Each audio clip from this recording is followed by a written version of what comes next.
Students, we will discuss about the important news. First news is regarding the Nepal के perspective से है। Students, Nepal के वहाँ पे एक प्लेन क्रैश का जो एक्सीडेंट है वो सामने आया। 2023 के समय भी नेपाल के वहाँ पे एक प्लेन क्रैश का जो एक्सीडेंट है वो हुआ था। स्टूडेंट्स, अगर हम नेपाल का जो सिचुएशन है उसको कंपेयर करें 60s एंड 70s के पर्सपेक्टिव से, तो आप देखिए कि 60s एंड 70s के समय नेपाल के वहाँ पे एयरलाइन सेक्टर के अंदर जो प्लेन क्रैश के जो एक्सीडेंट्स हैं वो काफ़ी अधिक संख्या के अंदर आपको देखने के लिए मिलते थे। उसके बिहाइंड में मेन रीजन्स है नेपाल का जो डिफ़िकल्ट टेरेन है वो आपको एक मेन रीजन है वो देखने के लिए मिलता है। हिमालय का जो काफ़ी हाइट के ऊपर जो माउंटेन रेंज है वो इसी एरिया के अंदर सिचुएटेड है। इसके अलावा आप देखिए कि उस समय में जो टेक्नोलॉजी का जो एडवांसमेंट है वो भी नहीं हुआ करता था। नेपाल के वहाँ पे एयरलाइन सेक्टर के अंदर जो प्राइवेट प्लेयर्स हैं उनका भी एक कॉन्ट्रीब्यूशन है। इन्हीं कुछ रीजन्स की वजह से 60s एंड 70s के समय में जो एयरलाइन सेक्टर के अंदर जो एक्सीडेंट्स है वो आपको देखने के लिए मिलते हैं। स्टूडेंट, समय के साथ में जो टेक्नोलॉजी का जो एडवांसमेंट है वो आपको देखने के लिए मिलेगा, और टेक्नोलॉजी का जब एडवांसमेंट हुआ एयरलाइन सेक्टर के अंदर में जो ऑपरेशनल एफिशिएंसी है उसके अंदर भी आपको इम्प्रूवमेंट है वो देखने के लिए मिलता है। बट आप देखिए कि लास्ट 1 ईयर के अंदर में इस तरीके से जो 2 एक्सीडेंट्स का सामने आना, बेसिकली यहाँ पे एयरलाइन सेक्टर के अंदर जो सेफ्टी के रिगार्डिंग में जो कंसर्न्स है उनको ये रेज करता है। स्टूडेंट्स, जब भी हम एविएशन सेक्टर या एयरलाइन सेक्टर के पर्सपेक्टिव से रीड करते हैं तो आपको यूएन का जो स्पेसिफिक एजेंसी है उसके बारे में आपको जानकारी होना चाहिए। आप देखिए कि यूएन का एक एजेंसी है international civil aviation organisation. International civil aviation organisation है जो आप देखिए कि 1944 के समय उसको सेटअप किया गया था। 1944 उस समय काफ़ी सारे जो इंटरनेशनल ऑर्गेनाइजेशंस वो आपको इस्टेब्लिशमेंट में देखने के लिए मिलते हैं। स्टूडेंट्स, 1944 के समय एक कन्वेंशन सामने आता है जिसको कि हम चिकागो कन्वेंशन के नाम से जाना करते हैं। चिकागो कन्वेंशन के थ्रू इसको सेटअप किया गया। इसका जो हेडक्वार्टर है वो किस कंट्री के अंदर में है? मॉन्ट्रियल नाम की एक जगह है। मॉन्ट्रियल नाम की एक जगह है, कहाँ पे है? कनाडा के वहाँ पे। कनाडा के वहाँ पे है मॉन्ट्रियल नाम की जगह, जहाँ पे इंटरनेशनल सिविल एविएशन का जो ऑर्गेनाइजेशन है उसका हेडक्वार्टर है, और यूएन का ये स्पेसिफिक एजेंसी है सिविल एविएशन के सेक्टर के पर्सपेक्टिव से। स्टूडेंट्स, अगर हम इस इंसिडेंट के पर्सपेक्टिव से डिस्कस करें जो नेपाल के वहाँ पे सामने आया, तो आप देखिए कि ये जो फ्लाइट है उसके द्वारा जस्ट टेक ऑफ किया गया था यहाँ पे, और टेक ऑफ के बाद में ही जो प्लेन का जो क्रैश है वो सामने आया है। फ्लाइट काठमांडू का जो त्रिभुवन एयरपोर्ट है वहाँ से पोखरा के लिए जाने वाला था। पोखरा आप देखिए कि नेपाल के अंदर रिलीजियस टूरिज्म के पर्सपेक्टिव से काफ़ी ज़्यादा इंपॉर्टेंट सिटी है, चाहे बुद्धिज़्म हो या हिंदुइज्म हो उसके रिगार्डिंग में। स्टूडेंट्स, अगर हम नेपाल का जो काठमांडू है जो वहाँ का कैपिटल सिटी है उसके त्रिभुवन एयरपोर्ट के बारे में रीड करें तो आप देखिए कि इंडिया के भी कुछ इवेंट्स है उससे आपको इसका रिलेशन है वो देखने के लिए मिलता है। 1999 के समय में आप देखिए कि एक प्लेन है IC-814 जो इंडिया के लिए आने वाला था, न्यू दिल्ली के लिए आने वाला था। उस प्लेन IC-814 को हाईजैक कर लिया गया था टेररिस्ट के द्वारा। उस समय में आप देखिए कि नेपाल जो बेसिकली हमारा जो नाइबर कंट्री है उनका जो इंटेलिजेंस एजेंसी है उसका एक ब्रीडिंग ग्राउंड के रूप से वर्क किया करता था। काफ़ी सारे जो टेररिस्ट के जो कैंप्स हैं वो आपको देखने के लिए मिलते हैं। 90s एंड 2000 का वो एरा है उस समय नेपाल के वहाँ पे। तो 99 के समय में इंडिया के लिए वो फ्लाइट आने वाला था IC-814 जिसको कि हाईजैक कर लिया गया था टेररिस्ट के द्वारा, और आप देखिए कि उस नेगोशिएशन के अंदर में कुछ टेररिस्ट है उनको भी रिलीज़ किया गया था इंडियन अथॉरिटीज़ के द्वारा उस दौरान में IC-814 का जो हाईजैक है उस प्रोसेस के पर्सपेक्टिव से। नेक्स्ट अगर हम बात करें स्टूडेंट्स, यहाँ पे काठमांडू के बारे में डिस्कस किया गया है, तो आप देखिए कि न्यू दिल्ली का जो फ्लाइट है उसके बारे में हमने रीड किया यहाँ पे। तो स्टूडेंट्स, आपको ज्योग्राफिकल पर्सपेक्टिव से एक इन्फॉर्मेशन ज़रूर से होना चाहिए, क्या न्यू दिल्ली मोर नॉर्दर्न साइड के अंदर सिचुएटेड है? हमारा जो दिल्ली है वो नॉर्दर्न साइड के अंदर मोर सिचुएटेड है या काठमांडू? अगर आप कंपेयर करें बोथ सिटीज़ को तो आप देखिए कि दिल्ली आपको मोर नॉर्दर्न एरिया के अंदर देखने के लिए मिलेगा। क्या यूपीएससी के द्वारा इस तरीके से नॉर्दर्न मोस्ट साइड के जो क्वेश्चंस है वो पूछे जाते हैं? आप देखिए कि 2018 के समय में 2018 का जो प्रीलिम्स का पेपर है उसके अंदर बेंगलोर और चेन्नई के पर्सपेक्टिव से एक स्टेटमेंट के अंदर क्वेश्चन पूछ लिया गया था। आप देखिए कि जो बेंगलोर है वो मोर सदर्न के अंदर आपको देखने के लिए मिलेगा। अगर हम कंपेयर करें चेन्नई के साथ में ज्योग्राफिकल जो पोजीशंस है उसके अंदर में 0.5 मोर नॉर्दर्न आपको जो चेन्नई है वो देखने के लिए मिलता है। नेक्स्ट अगर हम बात करें नेपाल के पर्सपेक्टिव से ही यहाँ पे स्टूडेंट्स नेपाल के रिगार्डिंग में आप देखिए कि हमारे कौन कौन से स्टेट्स हैं जो नेपाल के साथ में एरिया शेयर करते हैं, ये आपको पता होना चाहिए। हमारा ये नाइबर कंट्री है, फ्रेंडली कंट्री आपको देखने के लिए मिलता है। 2015 के बाद में जो रिलेशंस हैं लिटिल बिट डिक्लाइन फेज के अंदर भी आपको देखने के लिए मिलेंगे। तो आप देखिए कि हमारा जो सिक्किम है, सिक्किम के साथ में, सिक्किम के द्वारा इसके साथ में एरिया शेयर किया जाता है। सिक्किम के अलावा स्टूडेंट्स वेस्ट बंगाल है, वेस्ट बंगाल का जो दार्जिलिंग का एरिया है, दोवार का जो एरिया है, वो यहाँ पे एरिया शेयर करता है नेपाल के साथ में। हमने काफ़ी बार वहाँ पे गोरखालैंड इश्यू के बारे में भी रीड किया है। गोरखालैंड जो वहाँ पे डिमांड आपको देखने के लिए मिलता है। और आप देखिए कि गोरखाज का जो मेन पॉपुलेशन है वो नेपाल के अंदर आपको देखने के लिए मिलेगा। तो स्टूडेंट्स दार्जिलिंग के एरिया के रिगार्डिंग में आपको एक और इन्फॉर्मेशन होना चाहिए कि जो फर्स्ट जीआई टैग है हमारी कंट्री का दार्जिलिंग टी है, उसी को दिया गया। दोवार के रीजन के अंदर जो टी प्लांटेशन है वो भी आपको देखने के लिए मिलता है। इसके अलावा स्टूडेंट्स यूपी का जो एरिया है, उत्तर प्रदेश का जो एरिया है, बिहार का एरिया है, उत्तर प्रदेश एंड बिहार के अंदर आपको काफ़ी सारी, स्पेशली बिहार के अंदर आपको काफ़ी सारी रिवर्स हैं वो देखने के लिए मिलती हैं जो ओरिजिनेट होती हैं वहाँ पे नेपाल के, वहाँ पे काफ़ी सारा जो सेडिमेंट्स हैं उनको वो कैरी करती हैं। और बिहार के अंदर जो फ्लड है उस रिवर्स की वजह से आपको देखने के लिए मिलता है। अभी कुछ दिन पहले भी हमने एक रिवर के बारे में रीड किया था न्यूज़पेपर के ही डिस्कशन के अंदर में। और इसके अलावा स्टूडेंट्स उत्तराखंड का जो स्टेट है, उत्तराखंड के द्वारा भी एरिया शेयर किया जाता है नेपाल के साथ में। उत्तराखंड के बारे में अगर हम डिस्कस करें, हमारे जब से रिलेशंस आपको बेड फेज के अंदर देखने के लिए मिलेंगे 2015 के बाद में, एक आप देखिए कि कॉन्स्टिट्यूशन है उसको अडॉप्ट किया गया था इंडिया के द्वारा। उसके अंदर कुछ अमेंड करने के बारे में बात किया गया। कुछ मदेशी मूवमेंट आपको देखने के लिए मिलता है। मदेशी बेसिकली वो पर्सन्स है जो वहाँ पे नेपाल का जो तराई का रीजन है वहाँ पे रहा करते हैं और इंडिया के साथ में उनके जो ब्लड रिलेशन है, मैरिज के जो रिलेशन है, फैमिली रिलेशन आपको देखने के लिए मिलेंगे। तो आप देखिए कि मदेशी मूवमेंट के बाद में नेपाल के द्वारा चाइना के साथ में एग्रीमेंट्स है उनको साइन किया गया। इंडिया के साथ में जो रिलेशंस है लिटिल बिट बैड फेज के अंदर आपको देखने के लिए मिलेगा। उसी डेवलपमेंट के अंदर में 2019 के समय में उत्तराखंड की 3 जगह हैं। काला पानी है, लीपू लेक है, काला पानी है, लीपू लेक है और लिम्पियादोरा है। ये जो 3 जगह हैं इसको क्लेम किया गया नेपाल के द्वारा कि ये हमारे एरिया के अंदर में है 1828 का जो ट्रीटी है उसके थ्रू में। बट आप देखिए कि वो पार्ट है, उत्तराखंड का ही पार्ट है। लीपू लेक है, लिम्पियादोरा है और काला पानी है। अब आपको काला पानी के बारे में ज़रूर से पता होना चाहिए। अंडमान एंड निकोबार के अंदर जो सज़ा हुआ करता था, हमारे फ्रीडम फाइटर्स को जो सज़ा दिया जाता था उसको काला पानी की सज़ा के नाम से जाना करते थे। तो ये नेपाल के बारे में हमने यहाँ पे रीड किया। नेपाल का एक पावर पैक्ट भी आपको पता होना चाहिए। नेपाल का जो टेरेन है वो इस तरीके से है, उसका कुछ फेवरेबल कंडीशंस भी हैं। फेवरेबल एडवांसमेंट ये है कि जो इलेक्ट्रिसिटी है उसके प्रोडक्शन के अंदर में काफ़ी ज़्यादा इंपॉर्टेंट है। और जो इंडिया के द्वारा भी इंडिया का एक पावर पैक्ट है वो भी आपको देखने के लिए मिलता है। नेपाल के द्वारा बांग्लादेश को भी सप्लाई किया जाएगा। इंडिया का जो लैंड है, इंडिया का जो पावर का जो ट्रांसमिशन लाइन्स हैं उनको यूज़ करते हुए बांग्लादेश को भी जो पावर है उसको ट्रांसफ़र किया जाएगा, इलेक्ट्रिसिटी को। तो this is all about the Nepal के पर्सपेक्टिव से। पोखरा के बारे में आप ज़रूर से रीड करना, पोखरा अगर आपको समय मिले तो, क्योंकि आप देखिए जो पोखरा नाम की जो जगह है ना, पोखरा रिलीजियस पर्सपेक्टिव से काफ़ी ज़्यादा इंपॉर्टेंट है। और नेपाल के द्वारा कहा भी गया था कि इंडिया के द्वारा जो एयर स्पेस है उसको अलाउ किया जाए जिससे कि वो पोखरा के लिए जो इंटरनेशनल फ़्लाइट्स हैं उनको ओपन कर सकें। तो ये नेपाल के इंसिडेंट के बारे में हमने रीड किया। अब आप देखिए कि एमपोक्स के बारे में है। एमपोक्स का जो अर्लियर नेम है मंकी पॉक्स हुआ करता था, पर 2023 के समय यहाँ पे WHO को लगा कि इससे कोई रेशियल डिस्क्रिमिनेशन है उसको ना कर दिया जाए, तो उसकी वजह से उसका जो नेम है एमपोक्स कर दिया गया है। स्टूडेंट्स 1958 के समय फर्स्ट टाइम एमपोक्स के जो केसेज हैं आपको देखने के लिए मिलते हैं 1958 के समय में।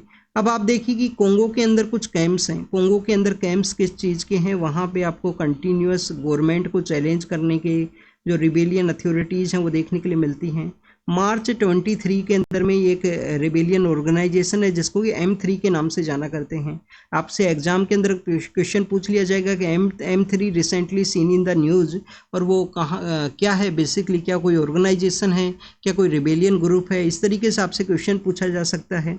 तो M23 जो बेसिकली यहाँ पे आप देखिए कि कोंगो के अंदर एक रिबेलियन ऑर्गेनाइजेशन है जिनके द्वारा वहाँ पे एक अथॉरिटीज़ को चैलेंज किया गया था, उनके अफेक्टेड जो एरियाज़ के अंदर में जो कैंप्स हैं जिसके अंदर फिर से एक न्यू वेरिएंट के जो केसेज हैं वो आपको देखने के लिए मिलते हैं एमपोक्स के। क्या इसका कोई वैक्सीन अवेलेबल है? वैक्सीन आप देखिए कि ट्रायल्स का जो मेडिकल जो ट्रायल्स हैं उसके फेज के अंदर में है, अभी कोई प्रॉपर जो वैक्सीन है वो अवेलेबल नहीं है एमपोक्स के पर्सपेक्टिव से। डीआरडीओ के द्वारा जो बैलिस्टिक मिसाइल डिफेंस सिस्टम है उसका जो सेकंड फेज है उसका टेस्टिंग्स को कैरी आउट किया गया है, उसके बारे में यहाँ पे मेंशन किया गया है। एग्जाम के पर्पज से अभी ज़्यादा कुछ इंपॉर्टेंट नहीं है। उत्तराखंड के अंदर एक जगह है हल्द्वानी। हल्द्वानी के अंदर में आप देखिए कि जो रेलवे लाइन है उसके नियर बाई एरियाज़ के अंदर एनक्रोचमेंट किया गया था। अभी उनका जो केसेज है वो यहाँ सुप्रीम कोर्ट के अंदर देखने के लिए मिला, जिसके अंदर सुप्रीम कोर्ट के द्वारा राइट टू शेल्टर है उसको एज ए फंडामेंटल राइट का पार्ट माना है कि हर एक पर्सन को राइट है कि उसके पास में जो बेसिक थिंग्स हैं, रोटी कपड़ा और मकान जिस तरीके से हुआ करता था, तो आप देखिए मकान के अंदर ही शेल्टर है कि शेल्टर होना हर एक पर्सन का यहाँ पे फंडामेंटल राइट है। तो उस एनक्रोचमेंट का जो केस है उसके रिगार्डिंग में सुप्रीम कोर्ट के द्वारा ये जजमेंट है वो दिया गया है। हल्द्वानी का जो आप देखिए केस 2023 के समय काफ़ी ज़्यादा न्यूज़ के अंदर में था। नेक्स्ट अगर हम बात करें चीताज के पर्सपेक्टिव से हैं, आप देखिए कि जुलाई मंथ का जो फर्स्ट वीक का जो क्विज है उसको हमने जब डिस्कस किया तो उसके अंदर भी चीताज के बारे में डिस्कस किया था कि जो Gandhi Sagar wild life sanctuary है वहाँ पे उनको ट्रांसलोकेट किया जाएगा, या आप देखिए कि नए जो चीताज लाए जाएंगे उसको Gandhi Sagar wild life sanctuary के अंदर ही लाया जाएगा। कहाँ पे है Gandhi Sagar wild life sanctuary? Madhya Pradesh का जो नीमच और मंदसौर डिस्ट्रिक्ट है, वहाँ western part of Madhya Pradesh के वहाँ पे सिचुएटेड है। अभी यहाँ पे बताया गया है कि जो कच्छ का जो सदर्न पार्ट है, जो गुजरात के अंदर जो कच्छ है, कच्छ के जो सदर्न पार्ट है उसके अंदर में आप देखिए कि ग्रासलैंड आपको देखने के लिए मिलता है। इस ग्रास को किस नाम से जाना करते हैं? बन्नी ग्रासलैंड है। बन्नी ग्रासलैंड किस ट्राइब के द्वारा बनाया जाता है? बनाया नहीं जाता है, रिस्टोर किया जाता है। मालधारी ट्राइब, मालधारी जो ट्राइब है जो कि आपको जो एनिमल हस्बेंड्री है उसके पर्सपेक्टिव से देखने के लिए मिलती है। तो जो बन्नी ग्रासलैंड है आप देखिए कि लैंड का जो रिस्टोरेशन का जो हमारा टारगेट है ना, बोन का जो टारगेट है, बोन चैलेंज जो है उसको भी हमें अचीव करना है। अब ये बोन चैलेंज में कितना टारगेट है, कितना लैंड है हमें रिस्टोर करना है, ये आपका होमवर्क है। कुछ दिन पहले भी हमने इसको डिस्कस किया था जब प्लांटेशन के बारे में कि बोन चैलेंज के अंदर हमारा जो टारगेट है वो कितना लैंड हमको रिस्टोर करना है 2030 तक। तो स्टूडेंट्स बन्नी ग्रासलैंड के एरिया के अंदर में अफ्रीका से जो चीताज लाई जाएंगे आने वाले समय के अंदर में उनको यहाँ पे ट्रांसलोकेट किया जा सकता है। फेवरेबल कंडीशंस को डेवलप भी किया गया है। ग्रासलैंड है वहाँ पे कम्प्लीटली फेवरेबल कंडीशंस हैं। अगर हम कूनो नेशनल पार्क के बारे में बात करें जो कि श्योपुर डिस्ट्रिक्ट और मुरैना डिस्ट्रिक्ट का पार्ट है मध्य प्रदेश के वहाँ पे, तो आप देखिए कि जो western part of Madhya Pradesh के वहाँ पे है श्योपुर और जो मुरैना डिस्ट्रिक्ट है, आप देखिए कि वहाँ पे टू मच पॉपुलेशन है, ल्यूपार्ड्स का भी पॉपुलेशन है और जो प्रे बेस है उसका वहाँ पे डिक्लाइन हुआ है। अब आपके लिए यहाँ पे एक होमवर्क ये है कि जो एशियन चीता हैं जो कहाँ पे सिचुएटेड हैं, एशियन चीता आपको देखने के लिए मिलेंगे ओनली ईरान के अंदर में। आप देखिए कि सभी जगह वो एक्सटिंक्ट हो चुके हैं ईरान के अंदर में, और उनका जो पॉपुलेशन है 30 to 40 है। ईरान के द्वारा इसी वजह से इंडिया को डिनाई कर दिया गया था कि उनका जो पॉपुलेशन है वो काफ़ी कम है अगर ट्रांसलोकेट किया गया। और कुछ आप देखिए कि सपोज कीजिए एरिया को चेंज करने की वजह से कुछ अगर उनके अंदर डिजीज़ का आउटब्रेक होता है, कुछ केसेस सामने आते हैं, तो जो नंबर ऑलरेडी यहाँ पे कम संख्या के अंदर में है वो कम्प्लीटली यहाँ पे डिक्लाइन हो सकता है। अगर हम बात करें इंडिया के द्वारा जो अफ्रीका से चीताज लाए गए हैं, क्या उनका स्टेटस वल्नरेबल है? स्टूडेंट्स, अफ्रीकन जो चीता है उसका स्टेटस क्या है, क्या उसका वल्नरेबल स्टेटस है, ये आप ज़रूर से बताना कमेंट सेक्शन के अंदर में। नेक्स्ट अगर हम बात करें बजट के पर्सपेक्टिव से है, आर्टिकल 112 है, जो यहाँ पे अपोजिशन का जो पॉलिटिकल पार्टी है उनके द्वारा इसको बेसिकली बजट को अनफेयर बताया गया, गवर्नमेंट के द्वारा जो चार्जेज है उसको डिनाई किया गया है। तो ये पार्लियामेंट्री प्रोसीजर है, अपोजिशन का काम है क्रिटिसिज्म ऑफ द गवर्नमेंट का जो पॉलिसी जो उसका क्रिटिसिज्म को कैरी आउट करना। नेक्स्ट अगर हम बात करें यूपीएससी के द्वारा एग्जामिनेशन सेंटर के एग्जामिनेशन सिस्टम के अंदर में मोर टेक्नोलॉजी है उनको अडोप्शन करने के बारे में बात किया गया है, जिससे कि एग्जामिनेशन को ट्रांसपेरेंट वे में कैरी आउट किया जा सके। आप देखिए कि यूपीएससी रिक्रूटमेंट के रिगार्डिंग में भी कुछ कंसर्न्स वो रेज हुए थे, कुछ अभी रिसेंटली जो केसेज है वो सामने आए थे, तो उसी की वजह से यूपीएससी के द्वारा एग्जामिनेशन सिस्टम को यहाँ पे मोर ट्रांसपेरेंट वे, मोर एक्यूरेट वे में कैरी किया जा सके, टेक्नोलॉजीज़ के यूज़ करने के बारे में बताया गया है। यूपीएससी के बारे में जब भी हम रीड करते हैं तो आपको आर्टिकल ज़रूर से पता होना चाहिए। आर्टिकल 315 से लेकर 323 तक हैं। यहाँ पे यूपीएससी और स्टेट पब्लिक सर्विस कमीशन के बारे में आपको मेंशन है वो देखने के लिए मिलता है। संगमेश्वरा जो टेम्पल है उसको यहाँ पे शो किया गया है। संगमेश्वरा जो टेम्पल है जो कि बेसिकली कृष्णा रिवर है उसके बैंक के ऊपर सिचुएटेड है। आप देखिए कि जो श्री साइलम जो डैम है, श्री साइलम डैम को जब कंस्ट्रक्ट किया गया था तो संगमेश्वरा जो टेम्पल है वो सबमर्ज हुआ गया था। उसके बाद में इसको लेटर डिफरेंट प्लेस के ऊपर इसको कंस्ट्रक्ट किया गया है। चालुक्य डायनेस्टी के समय में 700 के आसपास इसका जो कंस्ट्रक्शन है वो आपको देखने के लिए मिलता है। छत्रपति शिवाजी महाराज हैं जो मराठा वॉरियर हैं, मराठा किंग हैं, उनके द्वारा भी कुछ समय है 40 दिन के आसपास ये संगमेश्वरा टेम्पल के वहाँ पे बिताए गए थे। नगारा स्कूल ऑफ टेम्पल आर्किटेक्चर है। माइथोलॉजी के पर्सपेक्टिव से अगर हम डिस्कस करें, पांडवाज का द्वारा भी कुछ समय है यहाँ पे बिताया गया संगमेश्वरा टेम्पल के वहाँ पे। कृष्णा रिवर का ओवरफ्लो की वजह से बताया गया है कि वो सबमर्ज हुआ है। आप देखिए कि कृष्णा रिवर के बारे में हमने ऑलरेडी रीड किया था कि जो महाबलेश्वर नाम की जगह है महाराष्ट्र के वहाँ से ओरिजिनेट होता है। Maharashtra, northern part of Karnataka, Telangana and Andhra Pradesh, वहाँ पे इसका जो फ्लो है वो आपको देखने के लिए मिलेगा। तो एक कृष्णा रिवर के बारे में हमने रीड किया। मालप्रभा हैं और भी काफ़ी सारी तुंगभद्रा हैं, वो आपको इसका जो रिवर्स है वो देखने के लिए मिलता है। आप देखिए कि जहाँ पे संगमेश्वरा जो टेम्पल है वहाँ पे भी आपको जो 4-5 रिवर्स का जो सबमर्जेंस या संगम है वो भी आपको देखने के लिए मिलता है इसी एरिया के अंदर में। इसी वजह से इसको संगमेश्वरा जो टेम्पल है उसके रूप से जाना करते हैं। इडुक्की एंड मुन्नार का जो एरिया है केरल के, वहाँ पे इडुक्की एंड मुन्नार कुछ पार्ट यहाँ पे आपको तमिलनाडु का भी देखने के लिए मिलेगा। जहाँ पे आप देखें कि जो लैंडस्लाइड है वो देखने के लिए मिला था तो उसी के बारे में बताया गया है। तो आपको पता होना चाहिए सदर्न पार्ट ऑफ इंडिया के वहाँ पे भी इडुक्की डिस्ट्रिक्ट है जहाँ पे आपको लैंडस्लाइड है वो देखने के लिए मिलता है। इडुक्की एक हाईलैंड का एरिया है केरल के वहाँ पे, जहाँ पे इराविकुलम नेशनल पार्क है वो सिचुएटेड है। नीलगिरी तहर है वो पाया जाता है। बकरी का एक प्रजाति है सदर्न पार्ट ऑफ इंडिया के अंदर में जिसको नीलगिरी तहर के नाम से जाना करते हैं, जो आप देखिए कि तमिलनाडु का स्टेट एनिमल भी है। नेक्स्ट अगर हम बात करें दहली रिज का जो एरिया है, दहली रिज के अंदर में जो ट्री है उनको काटा गया है, ट्री को गिरा दिया गया। तो आप देखिए कि जो कंटेम्प्ट का जो केस है वो कैसे चलाया जाएगा उसके रिगार्डिंग में सुप्रीम कोर्ट का एक बेंच है उसके द्वारा क्लियरिटी है जो डिसाइड है वो किया जाएगा। स्टूडेंट्स अगर हम दहली रिज के बारे में बात करें, 1994 के समय सुप्रीम कोर्ट के ऑर्डर के द्वारा बताया गया था कि दहली रिज का जो एरिया है वो दिल्ली का लंग्स है, दिल्ली के लंग्स हैं। बेसिकली एयर पोल्यूशन और डिफरेंट काइंड ऑफ पोल्यूशन है उसको रोकने के अंदर हेल्प करते हैं।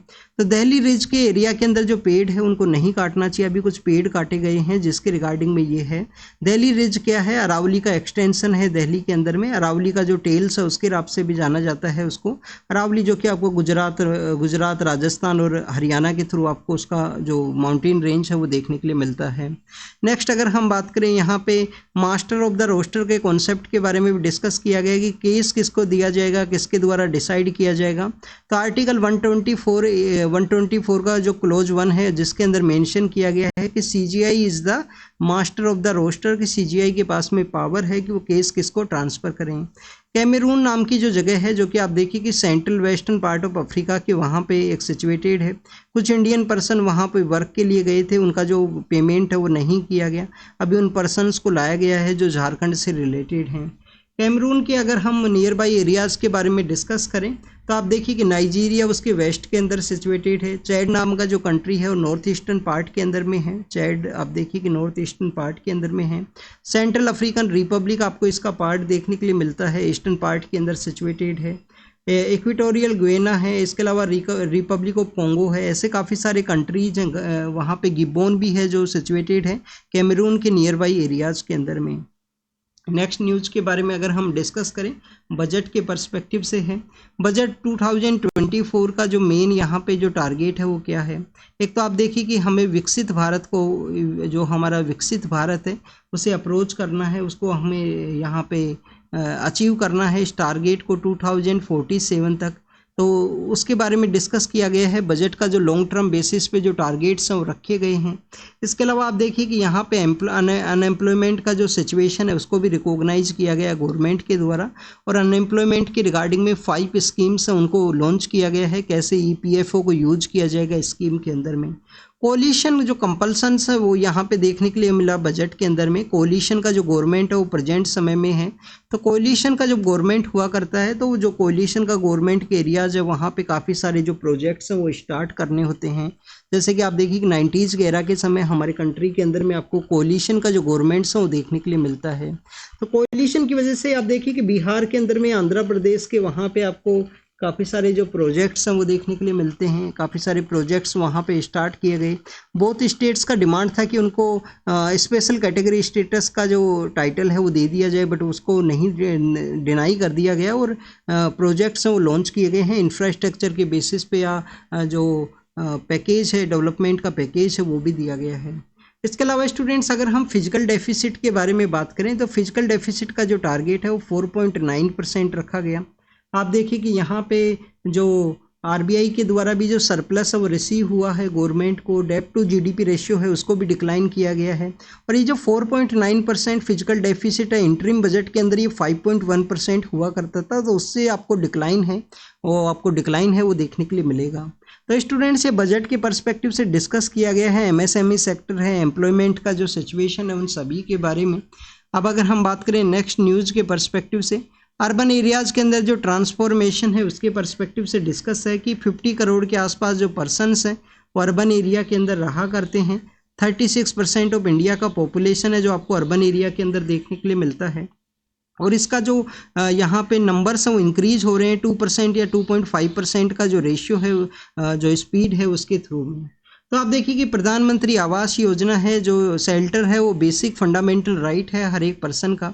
तो प्रधानमंत्री आवास योजना है उसको भी लॉन्च किया गया था। उसके अंदर जो यहाँ पे नंबर ऑफ हाउसेज है उनको इंक्रीज किया गया है, चाहे वो इकोनॉमिक वीकर सेक्शन हो, मिडिल इनकम ग्रुप से रिलेटेड जो पर्सन हो, या आप देखिए कि जो वाइबिलिटी गैप फंडिंग है या पीपीपी जो पब्लिक प्राइवेट पार्टनरशिप है उसको यूज़ करना हो, इन सभी एरियाज़ को यूज़ करते हुए जो बेसिक थिंग्स हैं, जो शेल्टर है उसको प्रोवाइड करने के लिए प्रधानमंत्री आवास योजना के जो कंपोनेंट्स हैं वो आपको देखने के लिए मिलते हैं। आप देखिए कि यहाँ पे आपको नेशनल अर्बन डिजिटल मिशन है, इंफ्रास्ट्रक्चर डेवलपमेंट की रिगार्डिंग में 11.11 लाख करोड़ हैं वो आपको देखने के लिए मिलते हैं। नेशनल डिजिटल जो अर्बन मिशन है वो भी नेशनल अर्बन जो डिजिटल मिशन है वो भी आपको देखने के लिए मिलता है। इसके अलावा स्टूडेंट सॉलिड वेस्ट मैनेजमेंट एक मेन रीजन है अर्बन एरियाज़ के अंदर में, एक मेन प्रॉब्लम आपको देखने के लिए मिलेगा। सॉलिड वेस्ट मैनेजमेंट जिस तरीके से इंदौर के द्वारा मैनेज किया गया है तो उससे हमें लेसन सब सीखने का ज़रूरत है। 2014 के समय का जो स्ट्रीट वेंडर एक्ट है, पीएम सेवा निधि नाम का एक स्कीम है, उसको भी लॉन्च किया गया था स्ट्रीट वेंडर्स को जो बेसिक थिंग्स है उसको प्रोवाइड करने के रिगार्डिंग में। और आप देखिए कि कम्प्लीटली जो अर्बन ट्रांसफॉर्मेशन का जो स्ट्रेटजीज़ हैं उनको यहाँ पे बताया गया है जो बजट के अंदर, जिनको कि मेंशन किया गया। नेक्स्ट अगर हम बात करें हेल्थ के पर्सपेक्टिव से है, हेल्थ के कुछ एरियाज़ के कुछ कंसर्न्स यहाँ पे रेज किए गए हैं कि कोविड के समय में हेल्थ सेक्टर्स के अंदर में जो इन्वेस्टमेंट है वो इंक्रीज हुआ था, बट आप देखिए कि अभी कोविड है वो कम्प्लीटली उसका जो फेज आउट है वो नहीं हुआ है। हेल्थ के सेक्टर्स के अंदर गवर्नमेंट को जो मोर ध्यान है वो देने का ज़रूरत है। प्रधानमंत्री जन आरोग्य योजना है, प्रधानमंत्री जन आरोग्य योजना के अलावा आप देखिए कि हमारे जो हेल्थ सेंटर्स हैं उनको डेवलप करना हो, यूविन का जो पोर्टल है, इंटरिम बजट के अंदर आपको HPV वैक्सीन आपको देखने के लिए मिलता है। यहाँ पे यूविन का जो पोर्टल है उसको डेवलप किया गया है, जिससे कि जो ANM हैं, आशा हेल्थ वर्कर्स हैं, उनको बेसिकली उनका जो इम्यूनाइजेशन का जो प्रोग्राम है उसके रिकॉर्ड्स को डिजिटलाइज किया जा सके। कुछ कंसर्न्स भी रेज किए गए हैं हेल्थ सेक्टर के पर्सपेक्टिव से। आप देखिए हर सेक्टर के अंदर में आपको कुछ ना कुछ कंसर्न्स हैं, कुछ ना कुछ आपको बेनिफिट्स हैं वो देखने के लिए मिलेंगे। गवर्नर और प्रेसिडेंट का जो इम्यूनिटी है जो कि आर्टिकल 361 के अंदर मेंशन किया गया है, तो सुप्रीम कोर्ट के द्वारा जवाब मांगा गया है कि बेसिकली क्या ये जो इम्यूनिटी है, जो इम्यूनिटी ग्रांट किया गया है सिविल एंड क्रिमिनल केसेस के पर्सपेक्टिव से, और अगर वहाँ पे ट्रायल्स को भी बेसिकली स्टार्ट किया जाएगा तो 2 मंथ्स का जो एडवांस नोटिस है वो देना होता है।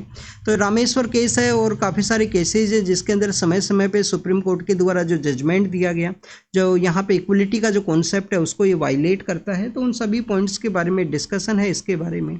आर्टिकल 361 उसके अंदर प्रेजेंट समय में आपको सिविल और कुछ क्रिमिनल केसेस के अंदर भी एडवांस नोटिस है, 2 मंथ का एडवांस नोटिस, ये सब आपको देखने के लिए मिलता है गवर्नर और प्रेसिडेंट का जो पोस्ट है उसके पर्सपेक्टिव से। इंडिया और यूके का जो फ्री ट्रेड एग्रीमेंट है उसके बारे में है। यूके के जो फॉरेन सेक्रेटरी हैं वो इंडिया का विजिट के लिए आए हैं, उनके द्वारा इंडो पैसिफिक रीजन के रिगार्डिंग में जो डिस्कशन है वो किया गया। फ्री ट्रेड एग्रीमेंट के अंदर में इंडिया का जो कमिटमेंट है उसके रिगार्डिंग में डिस्कशन है यहाँ पे। मैटरनिटी जो बेनिफिट एक्ट है उसके बारे में डिस्कस किया गया है कि जो थर्ड चाइल्ड है उसके रिगार्डिंग में यहाँ पे अप्लाई किया गया मैटरनिटी बेनिफिट एक्ट के जो बेसिक यहाँ पे जो बेनिफिट्स हैं उसके रिगार्डिंग में। तो आप देखिए कि यहाँ पे जो थर्ड चाइल्ड है उसको काफ़ी उसके रिगार्डिंग में जो कम आपको जो बेनिफिट्स हैं, कम डेज का जो लीव्स है वो देखने के लिए मिलता है। तो उसको आर्टिकल 14 इक्वलिटी के डिस्क्रिमिनेशन के बारे में देखा गया है। बट आप हमारे कंट्री के अंदर में आप देखिए कि 2 चाइल्ड पॉलिसी है। 2 चाइल्ड पॉलिसी के अलावा अगर थर्ड चाइल्ड के लिए मैटरनिटी लीव्स के लिए अप्लाई किया जाता है तो बेसिकली 2 चाइल्ड पॉलिसी का भी ये वायलेशन है यहाँ पे। नेक्स्ट अगर हम बात करें हमारे जो यूएन के प्लेटफॉर्म के ऊपर जो फॉर्मर एम्बेसडर हुआ करते थे, ये जो मैम है रुचिका, शायद इनका नेम है रुचिका कंबोज, जो आपको यूएन के वहाँ पे एम्बेसडर हैं वो हुआ करते थे। इनके द्वारा कहा गया कि यूनाइटेड नेशन सिक्योरिटी काउंसिल जिसके अंदर रिफॉर्म के रिगार्डिंग में अभी कुछ प्रोग्रेस है वो नहीं है। यूनाइटेड नेशन सिक्योरिटी काउंसिल के अंदर 5 जो मेंबर्स हैं उनको वीटो पावर है। 10 यहाँ पे 2 ईयर्स के बेसिस पे नॉन परमानेंट मेंबर्स हैं उनको चूज किया जाता है। आप देखिए कि G4 नाम के एक ग्रुप है। G4 के अंदर कौन है? इंडिया है, इंडिया के अलावा जापान है, इंडिया है, जापान है, जर्मनी है और ब्राज़ील है। इन 4 कंट्रीज़ का डिमांड है कि यूएन का जो प्लेटफॉर्म है सिक्योरिटी काउंसिल उसको रिफॉर्म किया जाए, मोर कंट्रीज़ को यहाँ पे रिप्रेजेंटेशन दिया जाए, क्योंकि आप देखिए कि वर्ल्ड का जो स्ट्रक्चर है वो चेंज हो चुका है अगर हम 45 से लेकर अब तक यहाँ पे बात करें। फार्मर्स के द्वारा जो अपोजिशन के लीडर्स हैं उनसे मिला गया और डिमांड यहाँ पे किया गया है कि आप प्राइवेट मेंबर बिल है उसको प्रपोज कीजिए, या आप देखिए कि उनके द्वारा यहाँ पे एश्योर किया गया कि गवर्नमेंट से जो एमएसपी का जो स्टैट्यूटरी लॉ है उसके लिए वो इनके द्वारा बेसिकली पुश किया जाएगा, डिस्कस किया जाएगा उसके बारे में। नेक्स्ट अगर हम बात करें सुप्रीम कोर्ट के द्वारा फार्मर्स का जो भी ट्रस्ट डेफिसिट है उसके रिगार्डिंग में एक पैनल है उसको कॉन्स्टिट्यूट किया गया है, उसी के पर्सपेक्टिव से डिस्कशन है ट्रस्ट डेफिसिट को रिजोल्व किया जाए। Next is regarding the West Bank के पर्सपेक्टिव से है, कंटिन्यूस न्यूज़ के अंदर है 7 अक्टूबर के समय से वेस्ट बैंक गाजा स्ट्रिप का जो एरिया है, रसिया का जो यहाँ पे जिस तरीके से जनरली रसिया के पर्सपेक्टिव से रसिया और जो जापान है उसके पर्सपेक्टिव से डिस्कशन है, एग्ज़ाम के पर्पज़ से नहीं इम्पोर्टेंट है। मॉरिशस के वहाँ पे जो माइग्रेंट्स हैं उनके जो शिप है उसके पर्सपेक्टिव से डिस्कस किया गया। और जर्मनी के वहाँ पे आप देखिए कि कुछ हजीबुल्लाह से रिलेटेड लिंकेज हैं वो देखने के लिए मिलते हैं। हजीबुल्लाह का जो डोमिनेशन है वो कहाँ पे है? आपको लेबनान के अंदर डोमिनेशन है वो देखने के लिए मिलता है। जो इजराइल का जो नॉर्दर्न पार्ट है वहाँ पे हजीबुल्लाह है, जो नॉर्दर्न लेबनान है वहाँ पे। नेक्स्ट अगर हम बात करें मॉस्को के पर्सपेक्टिव से है, कीव के द्वारा डिस्कस किया गया है चाइना के साथ में कि कैसे रशिया के साथ में जो लड़ाई है उसको रोका जाए। और नेतन हायू हैं वो आप देखिए कि यूएस का कांग्रेस के अंदर उनके द्वारा स्पीच दिया जाएगा, तो वाशिंगटन के वहाँ पे जो प्रोटेस्ट है वो देखने के लिए मिले हैं। तो this is all the information related to the today's newspaper. आप इनको रीड कीजिए, रिवाइज कीजिए जो भी इंफॉर्मेशन आपको मिला हो। Thank you students, thank you very much.